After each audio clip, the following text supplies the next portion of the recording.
Assalamualaikum warahmatullahi wabarakatuh. Halo teman-teman semuanya. Ketemu lagi nih dengan saya Regina Felicia Kosasi. Nah, pada video kali ini kita akan membahas tentang 5 top sekolah kedinasan di Indonesia tahun 2023. Apa aja sih sekolah kedinasannya? Ini nih teman-teman, 5 top sekolah kedinasan di Indonesia dilihat dari jumlah pendaftar terbanyak.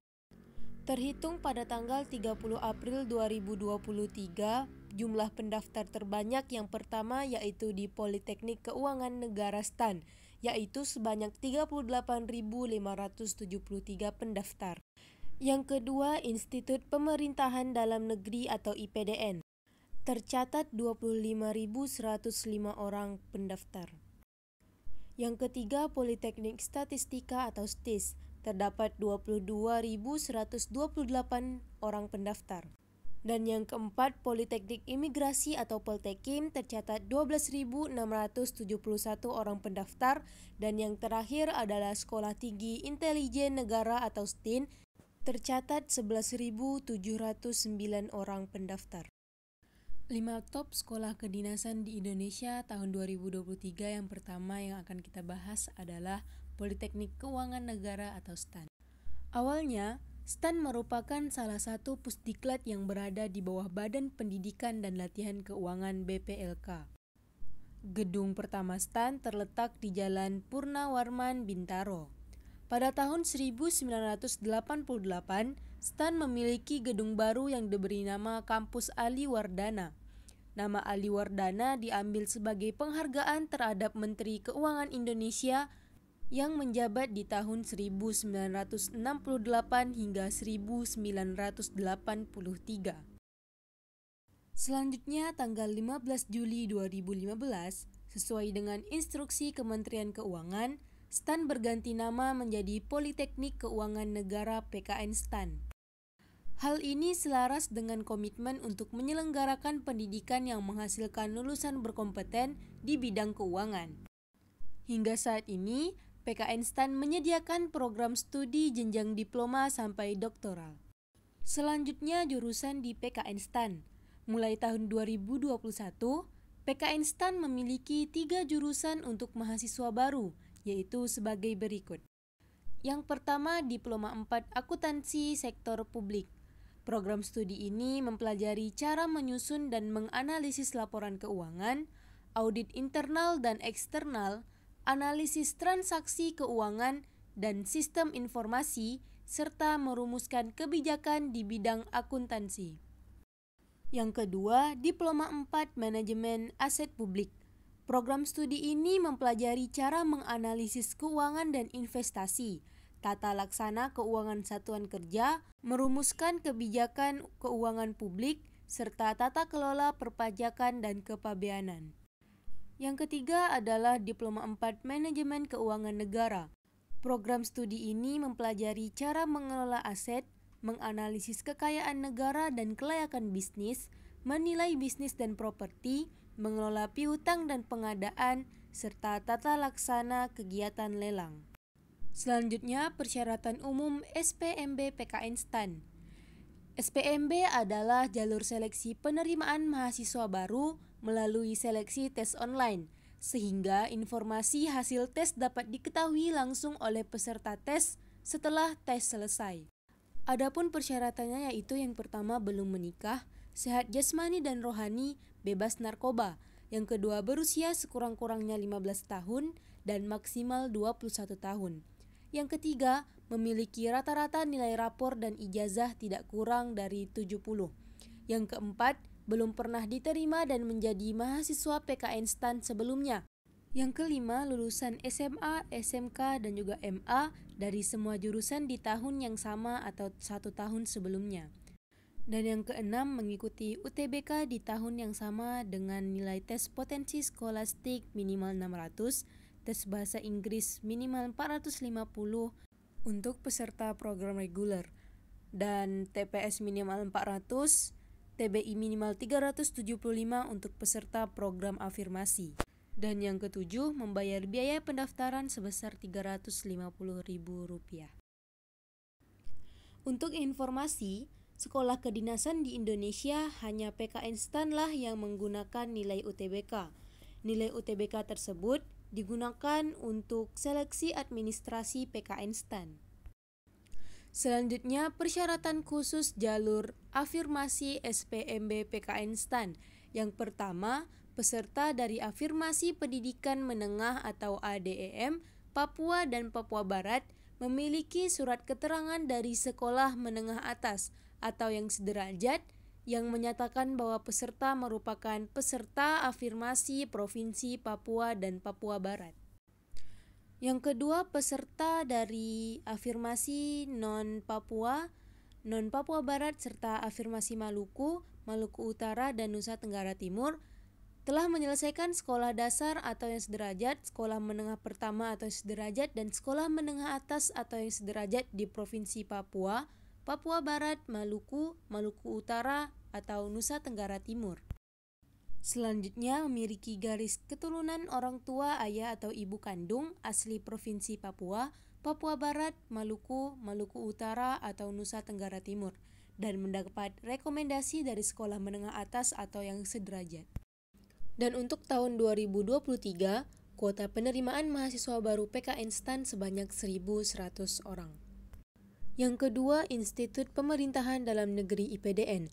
Pada awalnya, pemerintah mendirikan Akademi Pemerintahan Dalam Negeri APDN pada tanggal 17 Maret 1956 di Malang, Jawa Timur. Kebutuhan pemerintah terhadap kader yang memenuhi kualifikasi pun semakin gencar, sehingga mendorong pemerintah menyelenggarakan pendidikan aparatur setingkat sarjana.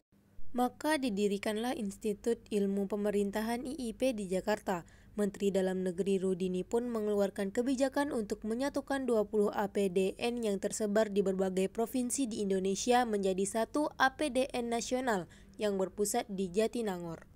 APDN berganti nama menjadi Sekolah Tinggi Pemerintahan Dalam Negeri STPDN. Keberadaan STPDN dengan program Diploma 4 dan IIP dengan program S1 menjadikan Departemen Dalam Negeri memiliki dua pendidikan tinggi kedinasan. Akhirnya, pemerintah mengintegrasikan dua lembaga pendidikan ini melalui Keputusan Presiden Nomor 87 Tahun 2004 dan sekaligus mengubah nama kedua lembaga itu menjadi Institut Pemerintahan Dalam Negeri IPDN. Fakultas Jurusan Gelar dan Prospek Kerja IPDN. IPDN adalah sekolah ikatan dinas yang berfokus pada ilmu pemerintahan. IPDN memiliki 3 fokus pembelajaran yaitu ilmu politik pemerintahan, manajemen pemerintahan, dan tata hukum pemerintahan. Jenjang pendidikan di IPDN terdiri dari sarjana S1 dan diploma 4. Setelah lulus, kamu bisa bekerja di pemerintahan daerah, kementerian, atau kantor pemerintahan lainnya dengan gelar sarjana terapan ilmu pemerintahan. Yang ketiga adalah Politeknik Statistika STIS. Pada tanggal 11 Agustus 1958, Perdana Menteri Indonesia Insinyur Haji Juanda memutuskan untuk mendirikan Akademi Ilmu Statistik. Tujuan pembentukan akademi ini adalah mendidik tenaga pelaksana di bidang statistik dengan bantuan dana dan tenaga ahli dari PBB. Tahun 1964, BPS membuka perguruan tinggi ilmu statistik. Namun, pada tahun 1965, bantuan dari PBB terhenti karena Indonesia keluar dari organisasi tersebut. Dan di tanggal 24 Februari 1997, Direktorat Jenderal Pendidikan Tinggi mengizinkan BPS untuk menyelenggarakan program studi Diploma 4. Kemudian, terbit Kepres nomor 163 tahun 1998 yang menyatakan bahwa STIS berada di bawah naungan Badan Pusat Statistik dengan dua pilihan jurusan, yaitu Statistika dan Komputasi Statistik. Selanjutnya, pada tanggal 3 Oktober 2016, Menteri Riset, Teknologi dan Pendidikan Tinggi Republik Indonesia menerbitkan Surat Keputusan Nomor 429/KPT/I/2016 tentang pembukaan program studi Diploma 4 Komputasi Statistik, program studi Diploma 4 Statistika, dan program studi Diploma 3 Statistika dalam rangka perubahan bentuk STIS menjadi Politeknik Statistika. Dan Politeknik Statistika resmi diresmikan pada tanggal 28 Maret 2018. Jurusan dan mata kuliah di STIS yang pertama adalah Diploma 3 Statistika. Mahasiswa prodi ini mempelajari statistika secara umum, mulai dari teknik pengumpulan, pengolahan, dan penyajian data. Lalu ada juga matkul pengantar ekonomi, demografi, manajemen sumber daya manusia, manajemen administrasi, hingga teknik wawancara. Ini artinya kamu tidak cuma mendalami ilmu hitung-hitungan saja, tetapi cara berkomunikasi yang baik dengan penduduk. Yang kedua, Diploma 4 Statistika. Diploma 4 Statistika mempunyai peminatan statistika ekonomi dan statistika sosial kependudukan. Perbedaan statistika ekonomi dan statistika kependudukan sosial adalah statistika ekonomi adalah gabungan ilmu statistik dengan teori-teori ekonomi, sehingga lulusannya mampu memecahkan masalah perekonomian di masa depan. Sedangkan statistika sosial kependudukan adalah menggabungkan teori statistik, antropologi, demografi, dan isu-isu sosial yang berkembang di masyarakat. Dan yang ketiga adalah Diploma 4 Komputasi Statistik. Jurusan ini ditempuh selama 4 tahun dengan beban studi 144 SKS. Prodi ini merupakan salah satu prodi yang berhubungan dengan kemampuan programming. Mata kuliahnya tak jauh-jauh dari data mining, perancangan sistem informasi, artificial intelligence atau kecerdasan buatan, serta matkul penunjang lainnya. Dan pada tahun 2023, Badan Pusat Statistik membutuhkan 500 mahasiswa baru di STIS. Sekolah kedinasan yang keempat yaitu Politeknik Imigrasi Poltekim. Pada tahun 1962, Akademi Imigrasi dibentuk untuk menghasilkan tenaga teknis keimigrasian yang handal. AIM berhasil meluluskan 3 angkatan, yaitu AIM 1, 2, dan 3, dalam kurun waktu 1962 sampai 1976, sebelum akhirnya dihentikan selama 23 tahun. Tahun 1999, Akademi Imigrasi kembali menyelenggarakan kegiatan belajar dan membuka beberapa jurusan, di antaranya pendidikan teknis keimigrasian, pendidikan dasar keimigrasian, pendidikan khusus keimigrasian, pendidikan pejabat imigrasi, pendidikan dasar keimigrasian lanjutan, dan pendidikan teknis keimigrasian lainnya. Seiring berkembangnya pendidikan dan adanya perubahan struktur organisasi, Akademi Imigrasi bertransformasi menjadi Politeknik Imigrasi dengan jenjang pendidikan terapan vokasi Diploma 4 dan Diploma 3. Politeknik ini berada di bawah naungan Kemenhumkam dan berstatus perguruan tinggi kedinasan negeri. Adapun kurikulum mata kuliah dan jurusan Politeknik Imigrasi, selama masa pendidikan, taruna dan taruni Poltekim memperoleh 3 kurikulum. Pertama, kurikulum pengajaran yang berisi mata kuliah teoritis dan praktek seperti kuliah pada umumnya. Kurikulum ini diadakan setiap hari Senin, Selasa, dan Rabu. Kedua, kurikulum pelatihan merupakan pengaplikasian teori di lapangan sebagai tolak ukur kemampuan akademis setiap hari Kamis dan Jumat. Mata kuliahnya terdiri dari bahasa Inggris, bahasa Mandarin, bahasa Belanda, bahasa Jepang, karate, taekwondo, dan kesenian. Yang ketiga adalah kurikulum pengasuhan, yaitu pembimbingan untuk bertujuan menanamkan dan mengamalkan nilai-nilai budaya bangsa. Kurikulum ini diterapkan dalam kegiatan sehari-hari taruna-taruni Poltekim, meliputi mental ideologi, pembinaan watak, pembinaan jiwa korsa, pembinaan fisik, juga pembinaan rohani. Berikut 4 jurusan yang ada di Poltekim. Yang pertama, Diploma 4 Manajemen Teknologi Keimigrasian. Di jurusan Manajemen Teknologi Keimigrasian, kamu dibekali dengan ilmu manajemen bisnis, rekayasa informasi, serta teknologi informasi.